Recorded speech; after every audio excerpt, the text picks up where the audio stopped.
दोस्तों, सावन शुरू होने में अब कुछ ही दिन बाकी हैं, इसलिए सावन प्रारंभ होने से पहले ही यह दिव्य पौधे की जड़ जरूर देख लें, जो आपकी किस्मत रातों रात बदल सकती है। भोलेनाथ आपकी झोली खुशियों से भर देंगे और फिर जीवन में कभी धन और दौलत की कमी नहीं रहेगी।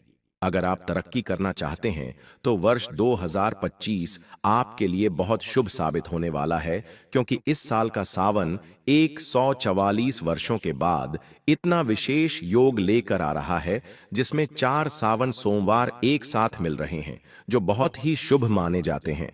ऐसे में अपने घर यह पवित्र पौधे की जड़ जरूर लाएं, जिससे माता लक्ष्मी की कृपा भी प्राप्त होगी और भाग्य आपका पूरा साथ देगा। जन्म जन्म की गरीबी दूर हो जाएगी। हाथ जोड़कर निवेदन है कि इस वीडियो को अंत तक ध्यान से जरूर देखें, क्योंकि यह जानकारी लाखों रुपए खर्च करने पर भी नहीं मिलेगी। हर बात बहुत महत्वपूर्ण है, इसलिए पहले ही बता रहे हैं, और ज्ञानवर्धक टेल्स चैनल को भी जरूर जोड़ लें। अब ध्यान से पूरा वीडियो अंत तक देखें। यह जड़ कोई साधारण चीज नहीं है, इसमें माता लक्ष्मी का वास माना गया है और भगवान भोलेनाथ का आशीर्वाद भी प्राप्त है। जो भी भक्त सावन शुरू होने से पहले इस जड़ को घर लाकर सावन में विधि अनुसार स्थापित करता है, जैसा इस वीडियो में बताया जाएगा, उसकी गरीबी हमेशा के लिए समाप्त हो जाती है, और ऐसा व्यक्ति इस जन्म में ही नहीं बल्कि अगले 10 जन्मों तक कभी गरीब नहीं रहता। ऐसा अवसर बहुत कम बार मिलता है और आप बहुत भाग्यशाली हैं कि यह वीडियो देख पा रहे हैं। इसे भोलेनाथ का आशीर्वाद ही समझिए। अगर बार बार रुकावटें आ रही हैं, काम पूरे नहीं हो रहे, धन टिक नहीं रहा, मेहनत का फल नहीं मिल रहा, या जीवन में तरह तरह की समस्याएं बनी हुई हैं, तो यह सावन आपके लिए खुशियों का तोहफा लेकर आ रहा है। बस इस दिव्य जड़ की विधि को अच्छे से जानकर अपने घर में स्थापित कर दीजिए। मैं भरोसे से कहता हूं कि फिर आपको किसी अन्य उपाय की जरूरत नहीं पड़ेगी। एक बार इसे कर लीजिए, आपकी किस्मत इस तरह चमकेगी कि आसपास का धन भी अपनी ओर खींचा चला आएगा और हर कोई आपसे इसका राज पूछेगा।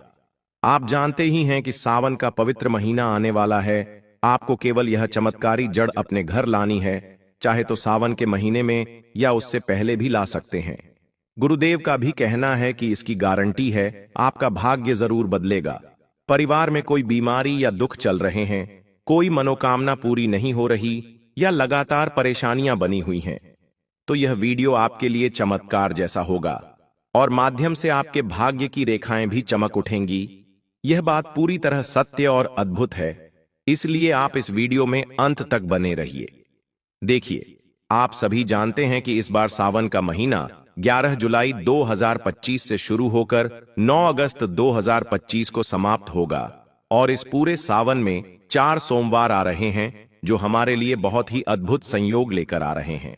और यह सावन का महीना हम सभी के लिए अत्यंत दुर्लभ और चमत्कार जैसा माना जा रहा है, क्योंकि इसकी शुरुआत शुक्रवार से हो रही है, जो अपने आप में ही बहुत विशेष माना जाता है। देखिए, सावन के पावन महीने में महादेव धरती पर आते हैं, भक्तों के दुख दूर करने के लिए, क्योंकि भगवान विष्णु उस समय योग निद्रा में रहते हैं और संसार का कार्यभार महादेव संभालते हैं, और वे हर भक्त के दुख हरते हैं और हर घर में अपनी उपस्थिति दर्ज कराते हैं।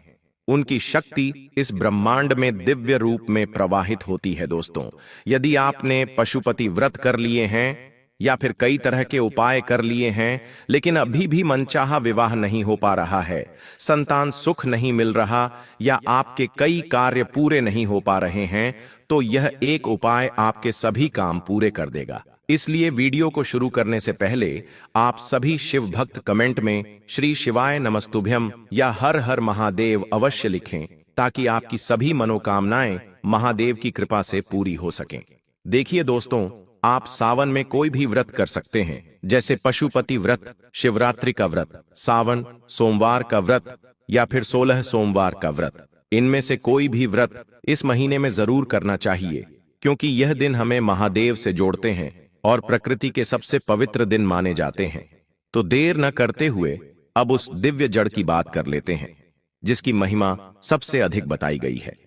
देखिए, यदि इस जड़ को आप सावन के महीने में अपने घर लाकर अच्छी तरह धोकर स्थापित करके महादेव की पूजा में उपयोग करेंगे तो आपका भाग्य चमक उठेगा।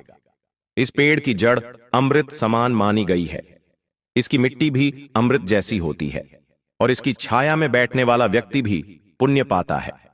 इसकी पत्तियां यदि शिवलिंग पर चढ़ाई जाएं तो सभी मनोकामनाएं पूरी होती हैं। इसकी महिमा जितनी कही जाए उतनी कम है।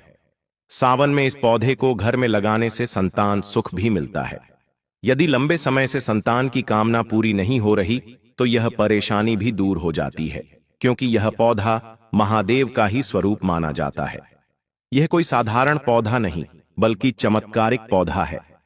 जिस वृक्ष की बात की जा रही है वह है बेलपत्र का वृक्ष, यानी सावन में या उससे पहले बेलपत्र के वृक्ष की जड़ अपने घर जरूर लाएं, यानी बेलपत्र का पौधा तोड़कर उसकी जड़ लें और घर लाकर साफ पानी से धो लें। ध्यान रखें कि यह जड़ आपको शुभ दिन पर ही लानी है। सोमवार के दिन बेलपत्र की पत्तियां या उसकी छाल तोड़ना अच्छा नहीं माना जाता। इसी तरह पूर्णिमा की तिथि पर भी बेलपत्र की जड़ या पत्ती नहीं तोड़नी चाहिए। इसके अलावा अमावस्या के दिन शाम या रात के समय बेलपत्र की जड़ या पत्ती नहीं तोड़ें। इस बात का विशेष ध्यान रखें। और जिस दिन आप सावन के महीने में व्रत रखते हैं उन दिनों में भी आपको बेलपत्र की पत्ती या उसकी जड़ तोड़कर नहीं लानी चाहिए। बाकी कोई भी दिन हो, जैसे मंगलवार, बुधवार, गुरुवार, शुक्रवार, शनिवार या रविवार, आप उन दिनों बेलपत्र की पत्ती या जड़ ला सकते हैं।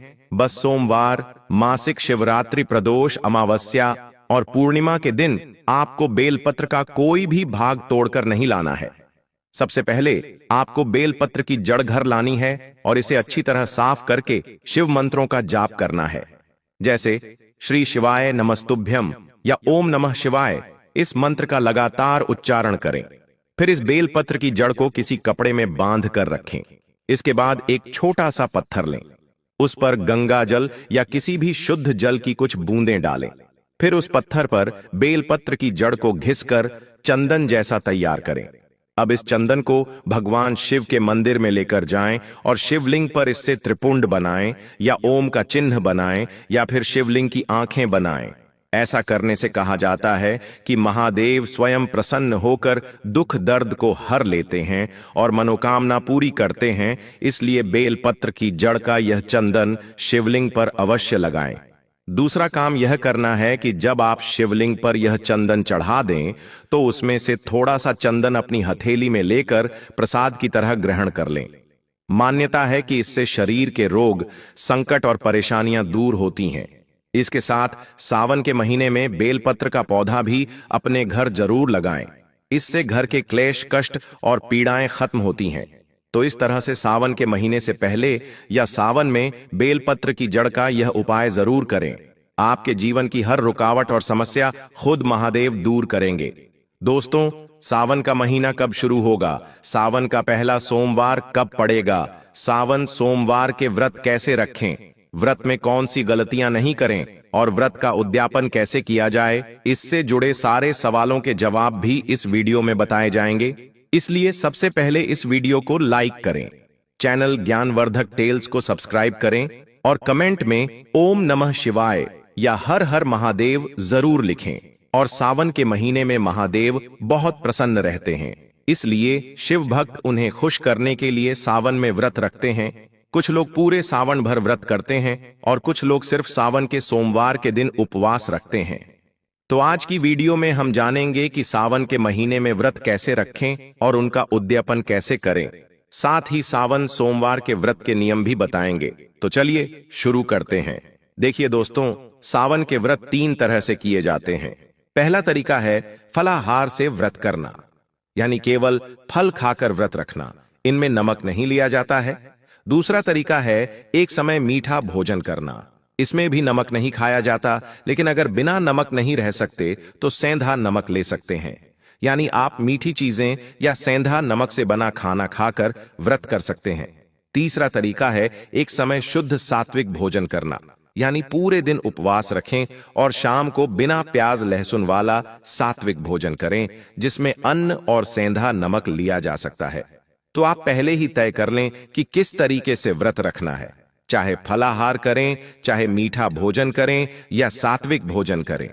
अब जब सावन का पहला दिन आएगा, जो इस बार 11 जुलाई से शुरू हो रहा है, तो जो लोग पूरा सावन उपवास रखना चाहते हैं, उन्हें पहले दिन सुबह स्नान करके घर के मंदिर में भगवान शिव शंकर की प्रतिमा या फोटो के सामने या फिर शिव मंदिर जाकर अपने दाएं हाथ में जल लेकर यह कहना है कि हे भगवान, मैं पूरे सावन व्रत करना चाहता हूं या चाहती हूं, कृपा करके मेरे व्रत को सफल बनाएं और मेरी मनोकामना पूरी करें।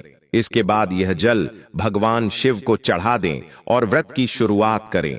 व्रत में सबसे जरूरी होता है संकल्प लेना, तो यह काम पहले दिन जरूर करें। इसके बाद पूजा करें। अगर आप शिव मंदिर जाकर पूजा करें तो बहुत अच्छा होगा, और सावन के महीने में रोज भगवान शिव को जल चढ़ाएं, तो इससे अच्छा तो कुछ भी नहीं हो सकता। लेकिन मान लीजिए अगर आप मंदिर नहीं जा पाते, आपके पास समय की कमी है, सुबह सुबह ड्यूटी जाना पड़ता है, या फिर मंदिर आपके घर के पास नहीं है, तो आप घर पर भी बहुत आसान तरीके से भगवान शिव शंकर की पूजा कर सकते हैं। पर ध्यान रखें, सावन का महीना साल में एक बार ही आता है। ऐसे में अगर संभव हो तो मंदिर जाकर पूजा करना ज्यादा शुभ माना जाता है। अब दोस्तों, जब आपका पूजन पूरा हो जाए तो आप दिन में दूध, चाय या फल ले सकते हैं। शाम को एक समय भोजन करना होता है, और भोजन करने से पहले भगवान शिव की पूजा फिर से करनी चाहिए। आप चाहें तो शाम को दीपक जलाकर शिव मंदिर या अपने घर के मंदिर में भगवान शिव की आरती भी कर सकते हैं। फिर जो भी भोजन आपने बनाया है वह सबसे पहले भगवान शिव को भोग लगाएं और उसके बाद खुद भोजन ग्रहण करें। ख्याल रखें, आपके खाने में लहसुन और प्याज बिल्कुल नहीं होना चाहिए। अगर आप फलाहार व्रत कर रहे हैं तो केवल फल ही खाएं। अगर मीठा व्रत कर रहे हैं तो लड्डू, चूरमा या कोई भी मीठा पकवान ले सकते हैं, पर उसमें नमक ना हो। और अगर शुद्ध सात्विक भोजन कर रहे हैं तो बिना प्याज लहसुन का सात्विक भोजन ही खाएं। इस तरह से एक समय भोजन कर पूरे महीने व्रत पूरा करें। जो लोग सिर्फ सावन के सोमवार का व्रत रखते हैं वे भी यही विधि अपनाएं, यानी पहले से तय कर लें कि फलाहार करेंगे, मीठा खाएंगे या सात्विक भोजन करेंगे, और उसी के हिसाब से एक समय भोजन लें। सावन में ध्यान रखें कि उड़द की दाल, मूली और हरी सब्जियां खड़ी नहीं खानी चाहिए। ये चीजें सावन में वर्जित मानी जाती हैं। इस बार सावन का पहला सोमवार 14 जुलाई को रहेगा। तो अभी तक आपने जाना कि सावन के व्रत कैसे करने हैं, किन चीजों से परहेज करना है और सोमवार का व्रत कैसे रखना है। अब दोस्तों, जब भी भगवान शिव शंकर की पूजा करें तो बेलपत्र जरूर चढ़ाएं, चाहे एक ही बेलपत्र क्यों ना हो, क्योंकि अगर सावन में सिर्फ एक लोटा जल और एक बेलपत्र भी भगवान शिव पर चढ़ा दिया जाए तो उससे भी भोलेनाथ प्रसन्न हो जाते हैं और मनोकामनाओं को बहुत जल्दी पूरा कर देते हैं। भगवान शिव शंकर बहुत ही भोले माने जाते हैं। थोड़ी सी भक्ति और सच्चे मन से की गई पूजा से ही वे प्रसन्न होकर मनोकामना पूरी कर देते हैं। इसलिए सावन में शिव जी की पूजा जरूर करनी चाहिए, क्योंकि यह महीना शिव जी को समर्पित होता है और इसमें की गई पूजा का कई गुना फल मिलता है। अगर कोई सावन में व्रत न कर पाए तो भी भगवान शिव को एक लोटा जल और बेलपत्र जरूर अर्पित करें। अब जानते हैं कि सावन व्रत का उद्यापन कैसे किया जाता है। जब आपका व्रत पूरा हो जाए तो आखिरी दिन यानी 9 अगस्त 2025 को आप एक पंडित और उनकी पत्नी को घर बुलाकर भोजन कराएं। उन्हें कपड़े भेंट करें, जैसे पंडित जी को कुर्ता, पजामा, धोती या शर्ट, और पंडिताइन को साड़ी या सूट दे सकते हैं। साथ ही पंडिताइन को श्रृंगार का सामान भी जरूर दें, क्योंकि सावन में माता पार्वती को श्रृंगार समर्पित किया जाता है और माना जाता है कि वे सुहाग का आशीर्वाद देती हैं। इस कारण 16 श्रृंगार की चीजें दान करना अच्छा माना गया है। फिर आप दक्षिणा देकर उनके पैर छूकर आशीर्वाद लें। इसी तरह व्रत का उद्यापन पूरा होता है। अगर आप पंडित और पंडिताइन को घर नहीं बुला सकते तो भोजन की थाली बनाकर कपड़े और दक्षिणा लेकर उनके घर जाकर दे आएं। आप चाहे तो भोजन की जगह सूखा सामान भी दे सकते हैं। इसके अलावा अगर कुंवारी लड़की